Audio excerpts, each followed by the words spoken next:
যুবকরা সাক্ষী দিস, মানো না মানো সত্য কথার সাক্ষী দিস, এই মোবাইল চালাইতে চালাইতে অনেক যুবকেরা রাস্তার পাগল হয়ে গেছে। হইছে নি? ওই যে ফ্রি ফায়ার গেমস খেলে, খেলে না? শুনছি, অজীবনও নামও কইতে খুব মুখস্থ করতে অনেক সময় লাগছে আমার। ফ্রি ফায়ার এই গেমস খেলে যুবকেরা পাগল হইছে না হয় নাই? তুইও পাগল হবি, তারিখটা কবে বল? তুইও তো ওই পথের পথিক, তো ওরা যখন হয়েছে তুইও পাগল হবি, তারিখ কবে বল? এই মোবাইলের কারণে মায়েরে গালি দিছস, বাবারে গালি দিছ, শিক্ষকের সাথে বেয়াদবি করেছ। কয়েকদিন আগে তোরা ফেসবুক শরীফের গোলাম যারা দেখোস না, এক ছাত্র শিক্ষকের গায়ে হাত তুলছে কয়েকদিন আগে, মোবাইলেই বেয়াদব বানিয়েছে। আমি এখন নতুন করে 1 সপ্তাহ 2 সপ্তাহ ধরে কসম খাইয়া একটা কথা বলতেছি, আজও বলি, সন্দেহ যেন না থাকে এই জন্য কসম খাই। 1 বার 2 বার 3 বার খোদার কসম, ওয়াল্লাহি বিল্লাহি তাল্লাহি 3 বার কসম করে বলে গেলাম।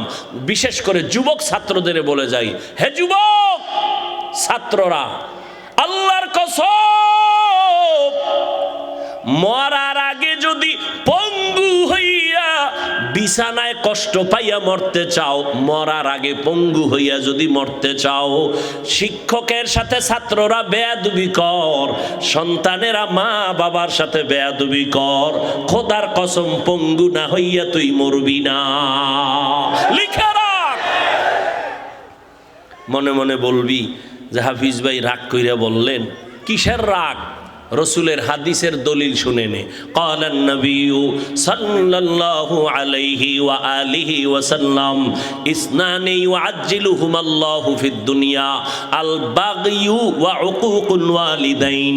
পয়গম্বর বলেন, এই উম্মতের দল, 2টা অপরাধ আছে দুনিয়াতে করলেই মরার আগে শাস্তি হবে, মরার পরে না আগে। এই যুবকেরা বলো, পরে না আগে? কয়টা অপরাধ? 2টা অপরাধ যদি করো মরার আগে দুনিয়াতে শাস্তি হবে। এক হলো জুলুম করলে শাস্তি হবে মরার আগে, 2 মা বাবার সাথে বেয়াদবি করলে মরার আগেই শাস্তি হবে। ভাইয়ের সাথে জুলুম, বোনের সাথে জুলুম, প্রতিবেশীর সাথে জুলুম, নিজের সাথে জুলুম, আল্লাহর সাথে জুলুম। জুলুম করবি, শিক্ষকের সাথে জুলুম, মা বাবার সাথে জুলুম করবি, মুরব্বীদের সাথে বেয়াদবি করবি, শাস্তিটা মরার আগেই হবে। এমন একটা বিপদে পড়ে যাবি। আমি রাস্তায় গাড়ি চালাই, মাঝে মাঝে পাগল দেখি। আগে দেখতাম ইংরেজিতে কথা কয়, আরবিতে কথা কয়, পাগল কি আবার আরবি শিখে ইংরেজি শিখে? খুঁজে দেখলাম না, তোরা ইংরেজিতে কেন কথা বলে? খোঁজ খবর নিয়া সর্বশেষ আমি জবাব পেলাম, এরা ইংরেজি আর আরবি আলাদা শিখে না, বরং এরা স্কুলের ভালো ছাত্র ছিল, ইংলিশ ম্যান, আবার মাদ্রাসায় পড়ুয়া ভালো আরবি বলনেওয়ালা ছাত্র ছিল। বেয়াদবি করার কারণে রাস্তার পাগল হয়েছে। মেয়া তুমি আর কত আদবলা হবা? রসুল নিজে বলতেছেন, আদাবানি রব্বি ফাহসানা তাদিবি, আমি মুহাম্মদ শ্রেষ্ঠ নবী, মা আমেনার গর্ভ থেকে আদবলা হইয়া আসি নাই। আল্লাহ আমাকে জিব্রাইল পাঠাইয়া আদব শিখাইছেন। এটা শিখার জিনিস, মায়ের পেট থেকে আদব শিখে আসা হয় না। এজন্য শিখো, বেয়াদব থেকে আদব শিখো। বেয়াদব যা করবে তুমি তা করবা না, আদব শিখো। অনেকে মনে মনে বলে বড় হুজুরের সামনে নামাজের কায়দায় বসার নাম আদব। এক এমপি সাহেব হাটহাজারীর হুজুর শাহ আহমদ শফি রহমতুল্লাহ আলাইহের কাছে গেলেন জিন্দা থাকতে মোলাকাতের জন্য। জীবনে টুপি না পরলেও দিন পরলেন, জামা পরলেন, প্যান্ট শার্ট বাদ।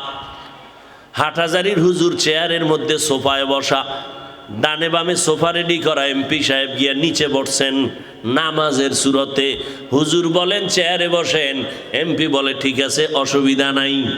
এতটা আদব রক্ষা করে বসছেন, কিন্তু বাইরে গিয়া যদি আবার বিরোধিতা করেন, কত আশেকে রাসূল মসজিদে নামাজ পড়ে ইমামের পেছনে, বাইরে গিয়া ইমামের বিরোধিতা করে। নামাজের সুরাতে বসার নাম আদব না। হুজুরের সামনে 2 হাত এভাবে করে বিনয়ের সাথে দাঁড়ানোর নাম আদব না। আদব কারে কয়?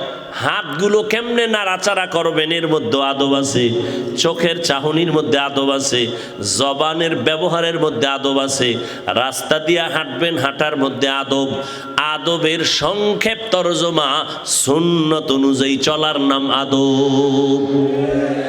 যার মধ্যে আদব নাই এর মধ্যে মানুষত্ব নাই। কথার মধ্যে আদব, চোখের চাহনির মধ্যে আদব। কথার আদব কি? নরম ব্যবহার। চোখের আদব কি? নিচের দিকে রাখা, চোখের নজর নিচে রাখার নাম আদব। জবানে নরম কথা বলার নাম আদব, গরম নয়। নরম না গরম? এই গরম পার্টি ছাত্ররা, জবানের আদব কি নরম না গরম? সময় দিলে 2 মিনিটে একটা কথা শুনাই। মুসা নবী ফেরাউনের দাওয়াত দিতে যায়। কে সাথে আছে? তার ভাই। নাম কি? হারুন আলাইহিস সালাম। 2 ভাই যাচ্ছে। ফেরাউন বেঈমান। আল্লাহ নিশ্চিত জানে ফেরাউন জীবনে কালেমা পড়বে, জীবনে পড়বে না।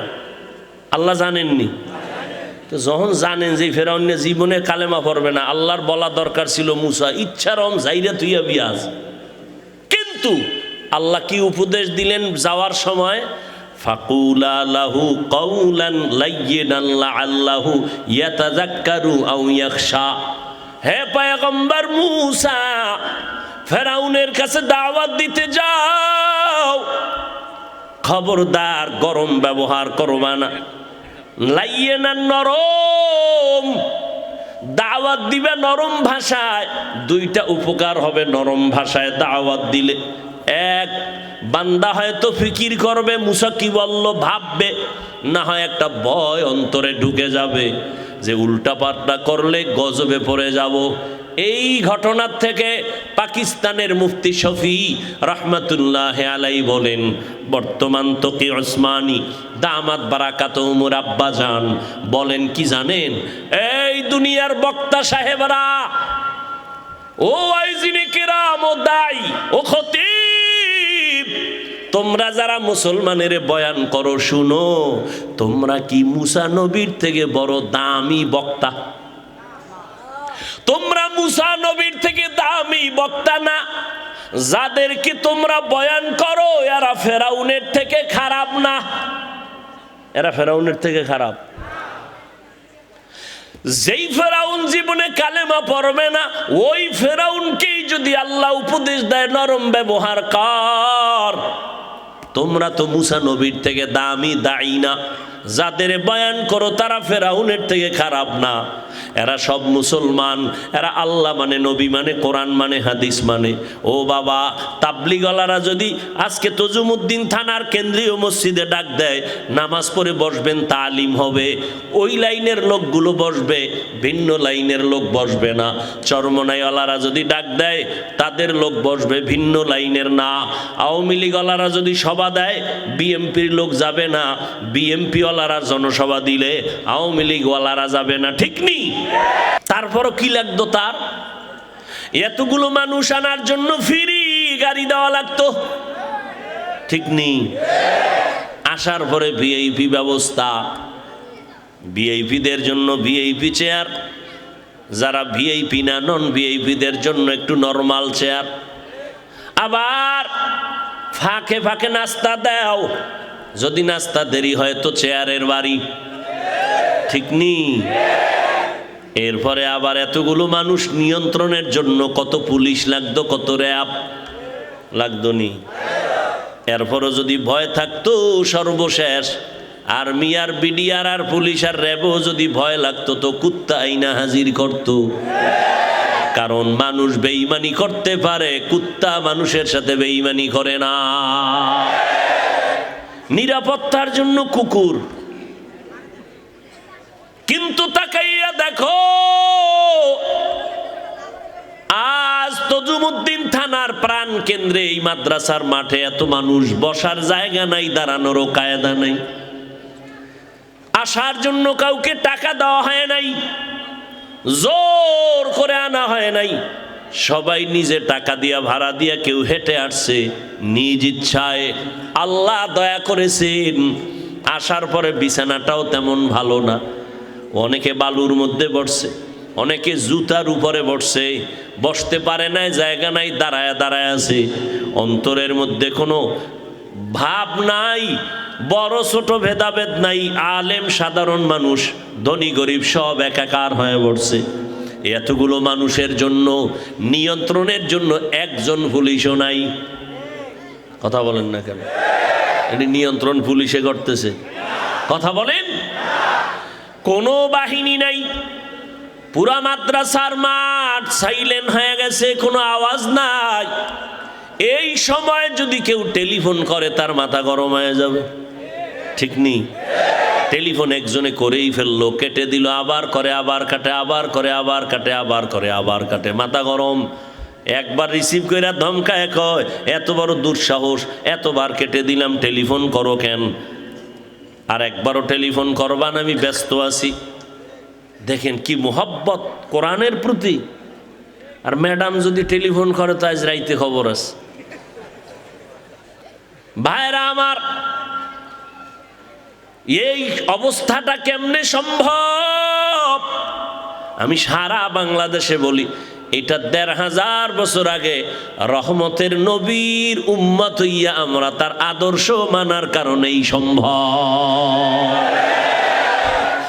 ইমামুল আউয়ালিন আল আখিরিন বহরে সাদকা রহমাতাল লিল আলামিন সাইয়্যিদুল কাউনাইন খাতমুল মুরসালিন আখির আমদ বুদে ফখরুল আউয়ালিন। এখন আপনারা বসছেন বরকত, কিন্তু ফাইনাল বরকত হবে দোয়ার মধ্যে। সারা রাত ওয়াজ শুনলেই বরকত হবে না, দোয়ায় হাজির হলে যে বরকত হবে। কারণ একজনের আমিন কবুল হবে তো সবার আমিন কবুল। দোয়া বরকতের জিনিস, আর দোয়া হুয়াল ইবাদা, দোয়াটা ইবাদত। আর দোয়া সিলাহুল মুমিনিন, মুমিনদের হাতিয়ার হলো দোয়া। দুনিয়ার হাজারো প্রচেষ্টায় যেই বন্ধ দরওয়াজার তালা খোলা যায় না, বান্দা যখন দোয়া করবে আল্লাহ তালা খুলে দিবেন। হাজারো নজির এই জমিনের মধ্যে আছে। অতএব আজকে মাহফিলে আসাটা তেমন সফলতা না, বয়ান শোনাটাও তেমন সফলতা না।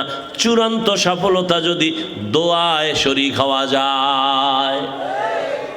আমি বান্দার আমিন কবুল হওয়ার গ্যারান্টি নাই, কিন্তু ময়দানে বহু আল্লাহর বান্দা আছেন যাদের আমিন কবুল হওয়ার গ্যারান্টি আছে। ইনশাল্লাহ দোয়া করে যাওয়ার চিন্তা আছে তো? না ফাঁকে ফাঁকে উঠা চলে যাবেন? আল্লাহ সবাইকে কবুল করেন। ভাইরা আমার, রহমতের নবী আসলেন, নারীদের জন্য রহমত হয়ে আসলেন। আমার নবী গোটা দুনিয়ার জন্য যেমন রহমত, মুমিনের জন্য রহমত, তেমন বেঈমানের জন্য নবী রহমত। নারীদের জন্য নবী রহমত, পুরুষের জন্য আলাদা রহমত। আমার নবী যেমন মানুষের জন্য রহমত, জঙ্গলের প্রাণীদের জন্য নবী রহমত, সমুদ্রের মাছের জন্য নবী রহমত, উড়ন্ত পাখিদের জন্য নবী রহমত। শুধু তাই না, গর্তের পিপিলিকার জন্য নবী রহমত। নুজহাতুল মাজালিস নামক কিতাবের মধ্যে আছে, একটা গর্তের পিপিলিকা রব্বে কারিমের কাছে আরজি পেশ করে, আল্লাহ তুমি যদি একটু দয়া কইরা আমারে মদিনার রওজা দেখায় দাও, বাইতুল্লাহ দেখায় দাও। আল্লাহ ডাক দিয়ে কয়, মক্কার কবুতর জলদি করে এলাকায় চলে যা, পিপিলিকাটারে পায়ের সাথে লাগাইয়া আমার ঘর আর মদিনার রওজা দেখায় আবার জায়গায় পৌঁছাইয়া দাও। পিপিলিকাও আমার নবীর রওজা দেখার পাগল। আমার নবী গর্তের পিপিলিকার জন্য রহমত। নবী রাস্তা দিয়ে হাঁটেন, দুপার্শ্বের গাছ নত হইয়া আমার নবীরে সালাম দেয়। আমার নবী হাঁটতেছেন, হরি নবীরে সালাম জানায়। আমার নবী হাঁটতেছেন, ভিন্ন ভিন্ন মাখলুক আমার নবীরে সালাম দেয়। সাহাবায়ে কেরাম বললেন, মানুষ দেখি না, সালামের আওয়াজ আসতেছে কোথা থেকে? নবী বললেন, সাহাবায়ে কেরাম আপনারা জানেন না, আমি নবীর আগমনের খবর পাইয়া জঙ্গলের প্রাণীরা আমারে সালাম দিতেছি। মরা গাছ আমার নবীর আশিক, আর আমরা জিন্দা মানুষ আমার সেই নবীরে চিনলাম না। যদি চিনতিরে যুবক, বেঈমানের পা চাটা গোলাম হইয়া চুলগুলো কাইটা ইন্দুর আর বান্দর হতে পারতি না। যুবকেরা রাগ করলি? একটা প্রশ্ন করি, জবাব দিও আল্লাহর মহব্বতে। আমার নবীর থেকে বড় পীর, বড় বুজুর্গ, বড় মুহাদ্দিস, বড় মুফাসসির কেউ আসেনি? সবাই একমত? বলো, আমার নবীর আদর্শের মতো দামি আদর্শ আর কোথাও আছে নাকি? আল্লাহর কসম, যদি কোনো পণ্ডিত বাবা দাঁড়ায় বলতে পারো, হাফিজ ভাই মদিনার নবীর আদর্শ ছাড়া আর এক জায়গায় ভালো আদর্শ আছে, আমাকে বলো, আমি মুহাম্মদের আদর্শ বাদ দিয়া তারটা গ্রহণ করব। পারবানি দেখাইতে? পারবা না। বরং আমার থেকে শুনে নাও, আমার নবীর আদর্শ এতটাই দামি, এতটাই উত্তম, আব্রাহাম লিঙ্কন আদর্শ দিল মুহাম্মদেরটা বাদ দিয়া, লেনিন আদর্শ দিল, কালমার্স আদর্শ দিল, প্যালেটো আদর্শ দিল। আমার ফাইনাল এক কথায় জবাব, দুনিয়ার সব আদর্শগুলো নাপাক, একমাত্র মদিনাওয়ালা নবীর আদর্শই হলো পাক। স্বীকার করো যুবক, এই যুবকেরা স্বীকার করো। এইবার বল, নবীর আদর্শ এত দামি, ওই আদর্শের মধ্যে কি নখ কাটার নিয়ম নাই? বেঈমানের পা চাটতে গিয়া তাদের মতো নখ রাখো কেন? ওই নবীর আদর্শে কি চুল কাটার নিয়ম নাই? বেঈমানের পদঙ্ক অনুসরণ করলি কেন? স্বার্থ কি? বল একটা স্বার্থ বল যে হ্যাঁ হাফিজ ভাই নবীরটাই ভালো, কিন্তু বেঈমানেরটা ধরছি কারণ কি? ওদের মতো চুলকাইটা টিকটিকি হলে চেহারা উজ্জ্বল হয়। বল, যৌবন বাড়ে, শক্তি বাড়ে, হায়াত বাড়ে। হ্যাঁ যুবক, মানো আর না মানো, সত্য কথাটা স্বীকার কর। হায়াত বাড়ে, যৌবন বাড়ে, মা বাবায় দোয়া বেশি করে। এইভাবে ইন্দুর আর বান্দরের মতো চুল কাটলে শিক্ষক তোরে নাম্বার পরীক্ষায় বেশি দেয়। তাহলে আকাম করছো কেন? বল কি স্বার্থ? স্বার্থ তো একটা থাকার কথা। মানুষ তো পাগলেও তো স্বার্থ খুঁজে। তুই কি রাস্তার উলঙ্গ পাগল থেকেও খারাপ? কি স্বার্থে বেঈমানের পা চাটতে গেলি বল? যদি একটা স্বার্থ দেখাইতে পারো, এই হাজারো লাখো মানুষকে সাক্ষী রেখে আমিও যাব, আমিও বেঈমানের পা চাটবো, তাদের মতো চুল কাটবো। বল একটা স্বার্থ বল। যদি বলো কোনো স্বার্থ নাই, তো গেলি কেন? তাহলে আমি বলবো তুমি রাস্তার ল্যাংটা পাগল থেকেও তুমি খারাপ। দোয়া করি আল্লাহ হেদায়াত দান করুন। মদিনাওয়ালা নবীর আদর্শ এত সুন্দর, ভাই উঠা বসা করলে আমি মোনাজাত দিয়ে দেব। এটা চালাকি করার মাঠ না, এটা নাটকের ভ্যান্ডেল না। এখানে আল্লাহ বসাইলে বসতে পারে, আল্লাহ না বসাইলে বসতে পারে না। এটা বরকতের মজলিস। বুঝেনে মজলিসটার দাম কত? একটু আগে না বলছি, এ মজলিসে বসার সাথে সাথে জীবনের সব গুনাহ মাফ।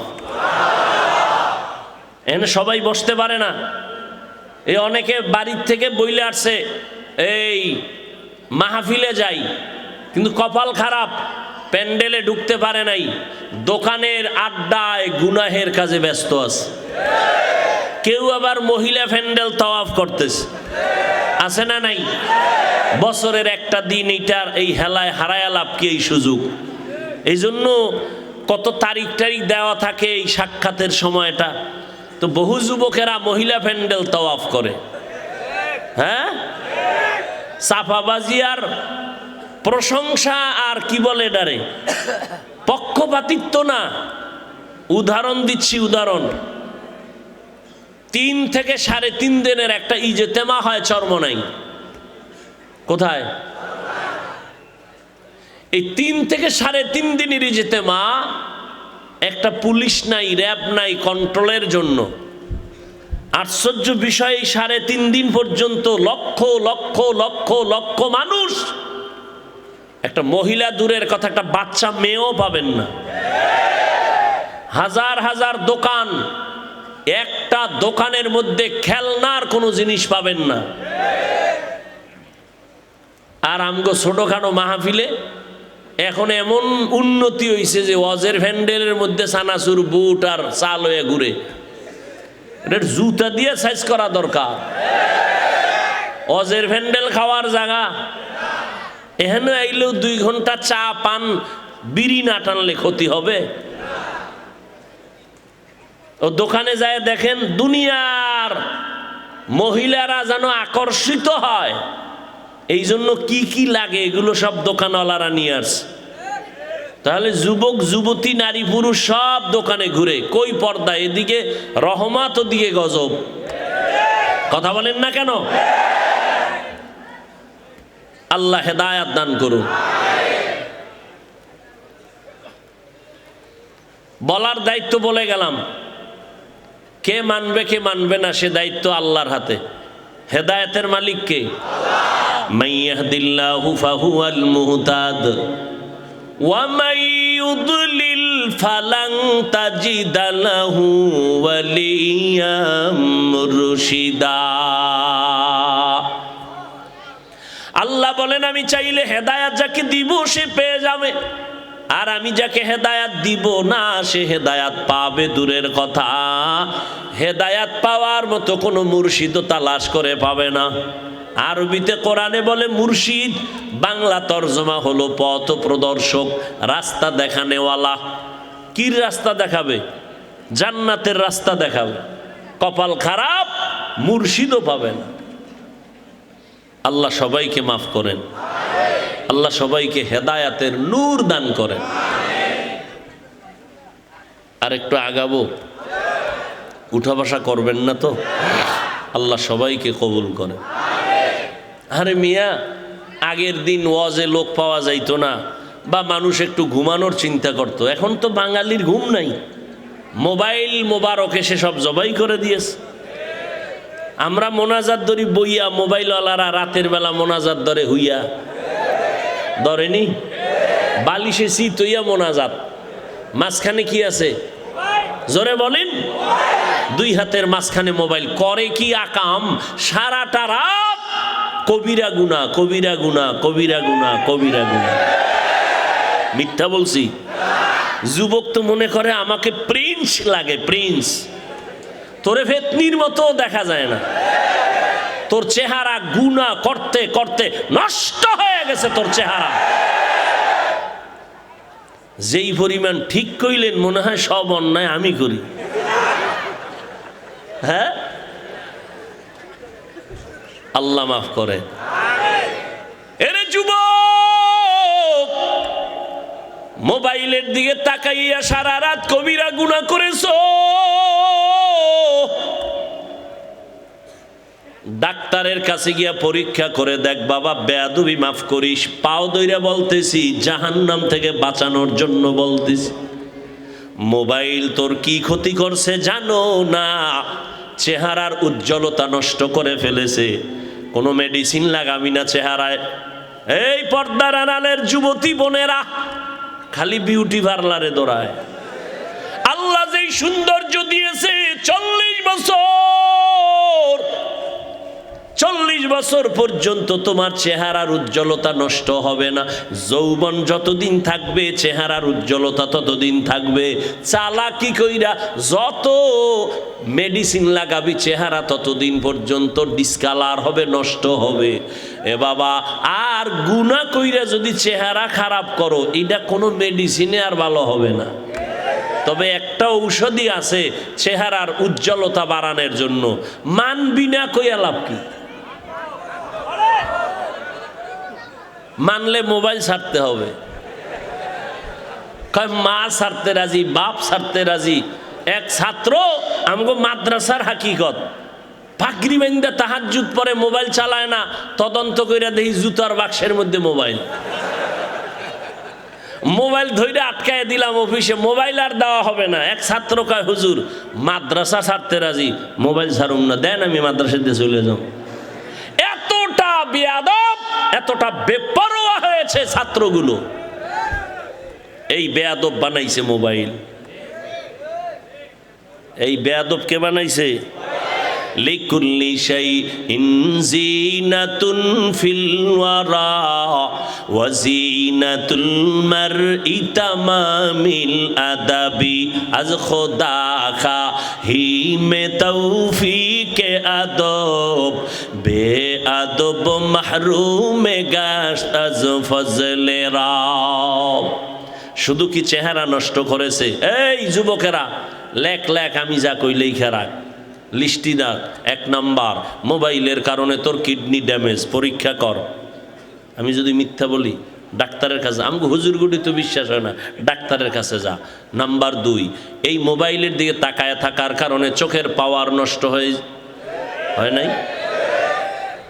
পিছন দিয়ে ডাক দিছে, চাচা মিয়া কেমন আছেন? যখন চাচায় চেহারা ঘুরাইছে, দেয় খালু। চোখের পাওয়ার নষ্ট, কানের পার্স নষ্ট। আম্মা কয় খানা খাবি না? কয় গোসল আগেই করে লাইছি। কান নষ্ট হয়ে গেছে, হাত দুর্বল হয়ে গেছে। মোবাইলের কারণে তোমার হাত বড় দুর্বল, মাথা ব্যথা বেড়ে গেছে। আগে দেখতাম ছোটবেলা স্কুল কলেজের ছেলে মেয়েরা সারা রাত হারিকেন জ্বালায় পড়তো, বিদ্যুৎ নেই। এখন আমার সোনার ছেলে মেয়েরা আগামীকাল পরীক্ষা, আজকেও বই ধরতে পারে না। আম্মা জান ধমকায়, আধা ঘন্টা পড়লেই মাথা ব্যথা শুরু হয়ে যায়। আব্বা কয় কি করার? কয় কিছুই করার নাই, নকলের ব্যবস্থা করো, না হয় পাশ করার উপায় নেই। আর যদি মাওলায় করোনা দিয়ে রাখে, অটো পাস কইরা 10-12 MBBS ডাক্তার হয়ে যায়, অটো পাস। তা তোকে তো দোয়া ইনুস পইরা মাওলার কাছে কান্দা দরকার, আল্লাহ করোনা আরো দাও, প্রত্যেক বছর অটো পাস। এরকম 10 বছর হইলে MBBS ডাক্তার হয়ে যাবো, অটো পাশে। রুগী বাঁচাইতে না পারলো মারতে পারুম নিশ্চিত, কোনো সন্দেহ নেই। আল্লাহ হেদায়াত দান করে। এরে যুবক,